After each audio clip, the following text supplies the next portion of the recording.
회사에서 급한 일이 생겨 오후에 지방 출장을 다녀온 나는 밤 9시가 조금 넘은 시간에 집에 들어섰다. 현관문이 열리자 반가운 얼굴이 나를 맞이했다. 아내는 물론 그녀의 가장 친한 친구 미영도 함께 있었다. 두식 오빠 오랜만이네. 오빠는 얼굴 많이 좋아지셨네. 미영이 밝은 목소리로 인사를 건넸다. 그래. 미영이가 이 시간에 웬일이야? 우리 얼굴 안 본지 한 달쯤 됐나? 오랜만이네. 나는 미소를 지으며 대답했다. 아내는 두 사람의 대화를 가로막으며 말했다. 여보, 둘이 지금 한가하게 인사나 나눌 때가 아니야. 그때 문득 느껴진 미영의 표정은 평소와 달라 보였다. 환하게 웃고 있었지만 그 눈빛 속에는 슬픔이 담겨 있었다. 거실에 앉아 치맥을 즐기던 중 미영이 옷이 불편하다며 아내의 하늘색 원피스를 입고 나왔다. 원래 미인인 그녀가 더욱 돋보이는 모습에 나는 잠시 넋을 잃었다. 여보, 미영이 당분간 우리 집에서 지내도 되지? 아내가 덧붙였다. 그럼 얼마든지 괜찮지. 나는 아무런 망설임 없이 답했다. 그렇게 시작된 미영의 동거는 2년간 지속되었다. 처음에는 불편할 것 같던 이 상황이 점점 익숙해졌다. 미영은 집안일을 도와주며 아내와도 가까워졌다. 저녁 식사를 함께하며 웃음소리가 끊이지 않았고 가끔은 세 사람의 대화 속에 묘한 긴장감이 흐르기도 했다. 시간이 흐르면서 미영은 우리 집의 일원이 되어갔다. 그녀의 존재는 단순한 친구에서 더 깊은 관계로 발전해갔고 아내는 그런 미영을 지지하고 응원하는 모습이었다. 아내는 그 과정을 즐기는 듯 보였다. 어느 날 나는 미영과 아내가 함께 나누는 깊은 대화를 엿들었다. 그 모습은 한 가족처럼 따뜻하고 서로를 아끼는 우정이 느껴졌다. 하지만 그 감정은 점차 나를 괴롭히기 시작했다. 두 사람의 사이가 깊어지는 것을 보며 나는 어떤 감정을 느껴야 할지 혼란스러웠다. 결국 나는 그들 사이에서 어떤 역할을 해야 할지 고민하게 되었다. 사랑과 우정, 그리고 함께하는 시간 속에서 세 사람의 관계는 새로운 국면을 맞이하게 된다. 과연 나는 이 복잡한 상황 속에서 어떤 선택을 해야 할까? 이 새로운 시작은 과연 행복으로 이어질 것인지 아니면 또 다른 갈등을 낳을 것인지 불확실한 미래가 내 앞에 놓여 있었다. 안녕하세요. 지금 나는 35세.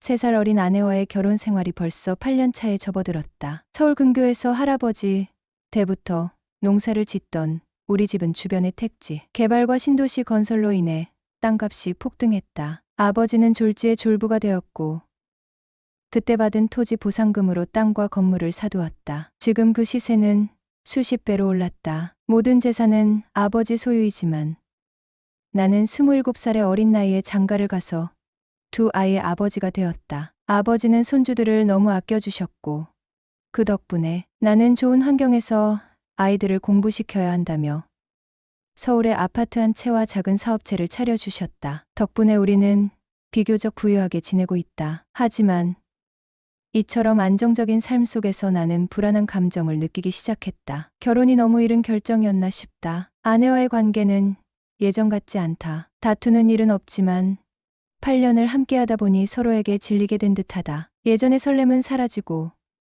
서로에게 바라는 것도 없는 의미 없는 일상이 반복될 뿐이다. 아내는 이제 나에게 단순히 두 아이의 엄마이자 집안일을 하는 여성으로만 여겨진다. 과거의 사랑이나 애정은 어디론가 사라져 버리고 의리와 정만으로 서로를 바라보고 있는 상태다. 그럼에도 불구하고 아내가 결혼 후 자기 관리를 게을리한 것은 아니다. 30대 초반인 아내는 여전히 매력적이고 종종 그녀의 미모에 감탄하는 소리도 듣는다. 그러나 나는 결혼 5년 차부터 점점 그녀에게서 눈을 돌리게 되었다. 아내 또한 나를 단순히 돈을 벌어다 주는 남편이자 두 아이의 아버지 정도로 여기는 듯하다. 우리 부부는 서로에게 큰 기대를 하지 않지만 불행하다고 생각하지도 않는다. 싸움 한 번 없이 화목한 가정을 유지하고 있는 것은 사실이다. 그러나 이 고요한 일상이 과연 행복을 의미하는 것인지 아니면 그저 편안함에 안주하고 있는 것인지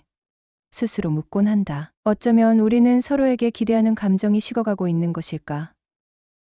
그와 동시에 서로를 향한 감사와 애정의 감정도 잃어버린 것은 아닐까? 행복의 정의가 무엇인지 다시금 고민하게 되는 요즘이다. 그때 마침 아내의 친구 미영과 함께 살게 되었다. 나는 미영이 가엾게 느껴졌다. 그녀는 아내보다도 훨씬 미인이다. 20대의 아가씨와 비교해도 전혀 뒤지지 않는 몸매에 나이보다 한참 더 젊어 보인다. 솔직히 말하자면 20대 중반이라고 속이고 대학 복학생과 소개팅에 나가도 인기를 끌 여자다. 특히 그녀의 눈 밑에 약간의 다크서클이 보일 때와 왕방울만한 눈을 보면 그녀의 미모에 감탄하지 않을 수 없었다. 가끔 부부 동반으로 만나 식사를 하거나 나들이를 가면 저런 아내가 있다면 얼마나 좋을까 하며 그녀의 남편을 부러워하곤 했다. 그런데 그런 미인을 두고 바람을 피운 남편을 이해할 수가 없었다. 미영은 무능력한 남편과 노후 준비가 전혀 되어 있지 않은 시부모님, 그리고 자식에게 의지하는 집안에서 힘든 시간을 보내고 있었다. 게다가 얼마 전 남편의 외도로 인해 집을 나왔다. 아내와 가까운 사이인 그녀는 친정 상황이 좋지 않아 의지할 곳이 마땅치 않았다. 그래서 며칠 동안 숙소에서 지내다가 아내와의 연락이 닿아 우리 집에서 함께 지내게 되었다. 문제는 그녀와 함께 지내다 보니 내 마음속에 묘한 감정이 생겨났다는 것이다. 젊은 시절 너무 이쁜 아가씨와 썸을 타던 그 긴장되는 순간처럼 미영과의 관계에서 가슴이 두근두근 해오기 시작했다. 아내와의 결혼 생활에서 더 이상 그런 느낌을 받을 수 없다고 생각했는데 미영과의 동거는 내 일상에 큰 자극이 되었다. 그렇게 가슴이 뛰고 설레는 기분은 오랜만이었다. 일상이 지루하게만 느껴졌던 내 삶에 다시금 젊은 시절의 감정을 불러일으키는 미영의 존재는 낯이 잃어버린 시절로의 회귀처럼 느껴졌다. 여보, 미영이가 우리 집에 빈대처럼 빌부터 지내는 게 미안하다고 하면서 일하러 다니고 싶어 해. 괜찮은 일자리 없을까? 아내의 말에 나는 잠시 생각에 잠겼다. 그녀의 나이가 어중간하고 경력이 부족해 알바 자리를 찾는 것도 쉽지 않을 터였다. 그렇다고 식당 같은 곳에서 험한 일을 하게 할 수도 없고 우리 집에서 영원히 지낼 수는 없는 노릇이었다. 그럼 우리 회사에서 최저임금으로 계약직으로 일하는 건 어때? 격리 업무도 보고 비서 역할도 하면서 사무실, 청소 같은 허드렛 일도 도와줄 수 있을 거야. 생판 모르는 사람 밑에서 힘든 일을 하는 것보다는 훨씬 나을 것 같아. 내 제안에 아내의 얼굴이 환해졌다. 정말 좋은 생각이야. 그녀도 만족스러워했고 그렇게 다음 날부터 미영은 내 사무실에서 일을 시작하게 되었다. 미영의 새로운 시작은 그녀에게 안정감을 주었고 우리 가족에게도 새로운 변화를 가져다 주었다. 평범한 일상이었지만 그 안에서 느껴지는 작은 설렘은 우리 모두에게 새로운 희망이 되었다. 첫 출근하는 미영이는 기분이 들떠 있었다. 옷차림에도 꽤 신경을 쓴 듯했다. 167cm의 큰 키에 검정색 원피스는 매우 타이트해서 그녀의 관능적인 모습이 그대로 드러났다. 나는 자연스럽게 여보, 미영이 진짜 이쁘다. 아가씨 같아. 라고 말하게 되었다. 성숙한 여자의 모습이 미영이를 두고 하는 말 같았다. 사장님, 앞으로 잘 부탁드립니다. 시키는 일 열심히 하겠습니다. 미영은 다정한 목소리로 인사하며 회사에 들어섰고 이후 우리는 회사에서, 집에서, 심지어 내 차로 출퇴근까지 하루 종일 붙어 지내게 되었다. 함께하는 시간이 많아지면서 많은 대화도 오갔다. 회사 일적인 이야기뿐만 아니라 개인적인 이야기, 미영의 과거, 그리고 내 결혼 생활과 아내에 대한 이야기도 나누게 되었다. 나는 아내와의 결혼 생활에서 느끼는 권태를 솔직하게 이야기했고 미영은 오랜 친구답게 내 이야기를 잘 들어주었다. 그녀는 주변 지인들이 결혼 3년 차, 5년 차에 겪는 일이라며 남들 다 겪는 일이니 너무 의미 두고 요란스럽게 생각할 필요 없어 라고 조언해 주었다. 누구나 사랑니 나면 뽑지 않느냐? 뽑을 때는 엄청 아프지만 그 후에는 평생 나머지 이빨로 살아가지 라고 덧붙이며 부부라면 권태기는 누구나 한두 번씩 겪는 일이니 크게 의미 두지 말고 슬기롭게 넘기라고 했다. 하지만 자기 남편처럼 바람 피우지 말고 당분간은 생활의 활력을 다른 곳에서 찾아봐 라는 조언은 내 마음에 깊이 새겨졌다. 그 말에 따라 아내의 동의를 얻어 퇴근 후 일주일에 3번씩 미영과 함께 1시간 30분씩 볼링을 배우러 다니기 시작했다. 스텝을 배우고 마음에 쏙 드는 스타일로 마이볼도 맞추면서 공에 회전이 걸리는 재미는 쏠쏠했다. 가끔 스트라이크도 들어가니 배우는 재미가 커졌다. 거기다 회원들과 강습이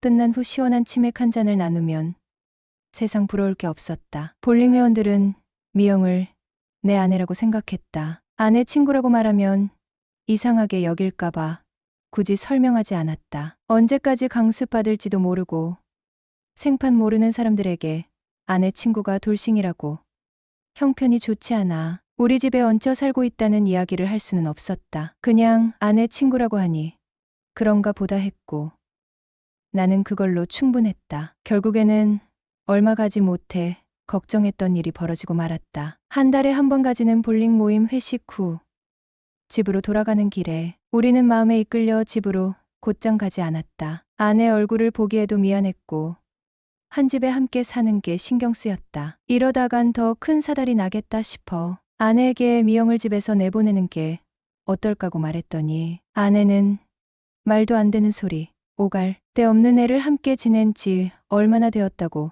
벌써 내보낼 생각이냐? 며 엄청 섭섭해했다. 미영은 점점 더 나에게 의지하고 바라는 것이 많아졌다. 처음에는 단순한 업무 보조로 시작했던 것이 시간이 지날수록 그녀의 의존도가 높아졌다. 내가 그녀의 이야기를 들어주고 문제를 함께 해결해 주다 보니 그녀는 나에게서 점점 더 많은 것을 기대하게 되었다. 이로 인해 내 마음속에서는 갈등이 커져갔다. 나는 그녀와의 관계를 끊어내야 한다는 생각이 점점 더 강해졌지만 그녀의 안타까운 상황을 생각하면 쉽게 결단을 내릴 수가 없었다. 미영은 여전히 과거의 상처에서 회복되지 못했고 집에서의 불안정한 생활은 그녀에게 깊은 그늘을 드리웠다. 그녀가 나에게 기대는 모습은 그럴수록 더 안타깝고 가슴 아프게 다가왔다. 하루가 멀다 하고 그녀는 나에게 의지하며 작은 부탁을 했다. 사장님, 저 오늘 좀 힘든데